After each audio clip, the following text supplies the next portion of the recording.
Too many people in the Houston Bay Area are experiencing back pain on a daily basis. This could be preventing them from living their fullest life. For instance, they may find that squatting and deadlifting in the gym is causing significant back pain with each and every rep. The good news is there's a way to fix this. By adding hip mobility and strength, we can unlock your low back's potential, taking pressure off of it while improving its performance. So here we're going to show you a couple of ways that we can improve strength and hip mobility to make your low back pain a thing of the past. So here's why hip mobility matters and why we're starting with it. If you think about it, our body is an alternating series of joints that either need to be highly stable or highly mobile. So what I mean is ankles are mobile, knees are stable, hips are mobile, low back is stable. Now, if one of those so-called mobile joints isn't moving as freely as it should, well then those stable joints surrounding it are gonna have to try and make up the difference. And that could be a huge reason why you're getting low back pain, whether it be in day-to-day life or especially in the gym. So let's dive into mobility first. So if you have low back pain, there's a strong chance you've ended up on the internet at some point consulting with Dr. Google. And what you've probably found is a very long and scary list of conditions that do actually cause low back pain, and they should be paid attention to. So if you have pain that's greater than 6 out of 10, or shooting pain into your legs, or even difficulty with using the restroom, it is a good idea to consult with a healthcare practitioner such as a medical doctor, chiropractor, or even a physical therapist. The good news is most of the time what we find with low back pain, it's usually due to restrictions in the low back, poor hip mobility, and sometimes even strength. Coastal Performance Chiropractic, we look at the body as a whole to try and figure out what's the culprit of low back pain. So oftentimes we really find that it's the joint restriction. We do some muscle work, some targeted exercise, improve core control and hip mobility, and typically folks get out of pain. So here you can see Dr. Riddle is actually doing a chiropractic adjustment on Chris, who has marked improvement after the adjustment. Moving on in our hip mobility series, you don't necessarily have to go to your chiropractor or physical therapist to assess your own hip mobility. So we've got Chris laying face up here. He's going to take this knee and bend it for me and point it straight to the ceiling. It's important this position is kept because if he kicks it out to the side, we get a false idea about what his mobility actually is. So to test his hip mobility, we're going to have him bring his foot towards me to test internal rotation of the thigh, and we're going to have him kick his foot across his body to test external rotation of the thigh.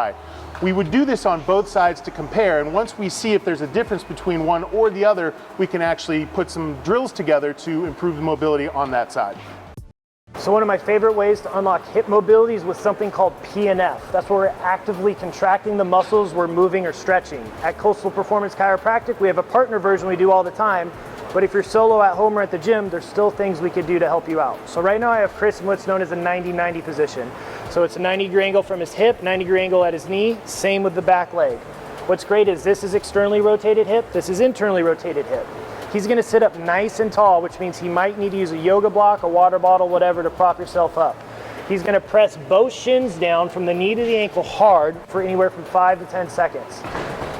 You could do that for 3 to 5 times and call it a day, or if you want to increase it a little bit, each round he's going to lean slightly forward so long as the low back doesn't round. Hold the contraction, relax. The next round he'd lean slightly farther forward, keeping that low back straight, and you'll see a huge difference once you finish. Series, the 90-90 is great, but we tend to get a little bit more external rotation than internal rotation, so now we're going to use a foam roller to help with internal rotation. So you're actually going to have that 90-90 position again in the bottom leg, and the foam roller is right below that point of this top bone. So when you move your hip out to the side, you should feel its point, place it directly below it. Now what Chris is gonna do is he's gonna be pressing this leg down.